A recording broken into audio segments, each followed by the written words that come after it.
नाज़रीन, फैसल ईदी साहब इस वक्त मेरे साथ मौजूद हैं जो कराची से यहाँ पर आए उनसे बात करते हैं कि वो कब से यहाँ पर आए हुए हैं और उनकी कितनी टीम जो है यहाँ पर इमदादी कार्रवाइयों में वो काम कर रही है। जी सर, हमें बताइएगा कि आप कब से यहाँ पर आए हुए हैं? मैं तो आज आया हूँ और हमारे जो साथी हैं गुजरात से, पंजाब से, इस्लामाबाद, लाहौर से, वो कल से यहाँ पे काम कर रहे हैं। जैसे ही इनको इत्तला मिली तो वो 2-2.5 घंटे के अंदर यहाँ पहुँच गए थे और जो है वो यहाँ से ज़ख्मी वगैरह शिफ्ट किए हैं मुख्तलिफ़ शहरों में और जो है वो इनके साथ ही हैं।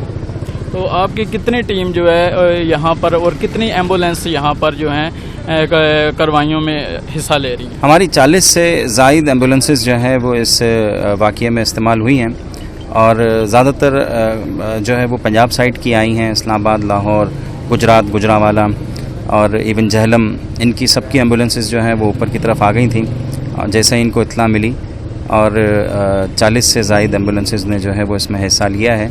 इसमें जो हलाकतें हैं ये इस वक्त जातला का इलाका है, यहाँ पे सबसे ज़्यादा तबाही आई है। इसमें जातला और इसके जो लगते गांव हैं 6-7, इसमें टोटल हलाकतें 25 के करीब हैं जो रिकॉर्डेड हैं और ज़ख्मी जो है वो तकरीबन 300 से ज़ायद हैं। इनमें तकरीबन मेजॉरिटी ज़ख्मी जो थे उनको हॉस्पिटल शिफ्ट किया जा चुका है और अब सूरत हाल जो है वो निस्बतन बेहतर है।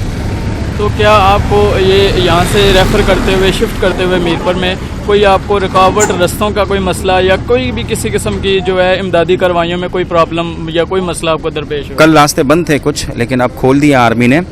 जातला से वापसी के जो रास्ते हैं जहलम के, वो सारे खुले हुए हैं। कुछ आगे गांव के रास्ते जहाँ पे एम्बुलेंसेस नहीं जा सकती, लेकिन ज़ख्मियों को जो है वो वहाँ के दूसरे जो रास्ते थे, छोटे रास्ते थे, वहाँ से लोगों ने निकाल लिया है और जो है वो अभी भी कुछ इलाके हैं दुश्वार जहाँ पर से आसानी से गाड़ी नहीं जा सकती। तो ये आपके अमले ने या आपकी टीम ने जितने भी जो रेफ़र किए हैं, ये किन किन हॉस्पिटल में यहाँ से जो मरीज़ हैं वो रेफ़र किए गए हैं? ये CMH में रेफ़र हुए और जो है मीरपुर जो डिविजनल हेडक्वार्टर हॉस्पिटल है उसमें शिफ्ट किए हैं, फिर जहलम हॉस्पिटल में शिफ्ट हुए हैं और कुछ पिंडी गए हैं जो बहुत ज़्यादा सीरियस थे, उनको ज़्यादा उसकी ज़रूरत थी तो उनको पिंडी की तरफ जो है वो ट्रांसफ़र किया गया है।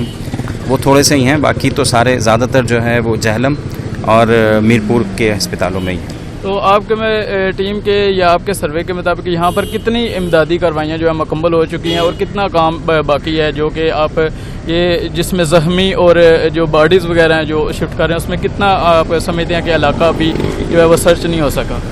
देखें, तकरीबन सभी इलाके जो है वो अब मेडिकल इमरजेंसी के हवाले से तकरीबन क्लियर हो चुके हैं और जो अस्पतालों में हैं उनको फिर वापसी लाने का जो है वो इशू है, लेकिन वो इतना दूर ज़्यादा नहीं है, ज़्यादा 1 घंटे, 1.25 घंटे, 1.5 घंटे के फासले पर हैं सब और उनको हम वापस भी लेकर आएंगे। और जो है वो सबसे बड़ा मसला अब यहाँ पर जो है वो मकानों की बहाली का है। मकान जो टूटे हैं लोगों के, और ज़्यादातर वो मकान टूटे हैं जो कच्चे हैं, जो पक्के थे उन्होंने सरवाइव किया है, लेकिन जो निस्बतन गरीब लोग थे जिनके घर कच्चे थे वो बहुत ज़्यादा टूटे हैं और उन्हीं की दीवारों ने इनको ज़ख्मी किया, उनकी छतों ने वो छतें नीचे गिरी हैं। जिनका RCC स्ट्रक्चर नहीं था उसी में जो है वो सबसे ज़्यादा हलाकतें हुई हैं और नुकसान भी उन्हीं का हुआ है। तो उनका इकनॉमिकल जो साइकिल है वो टूटा है और इनकी हलाकतें भी हुई हैं।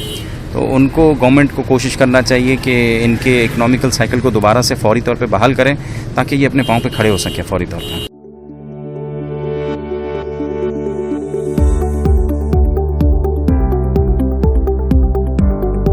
मज़ीद खबरों और अपडेट्स के लिए विजिट कीजिए newsalert.com.pk।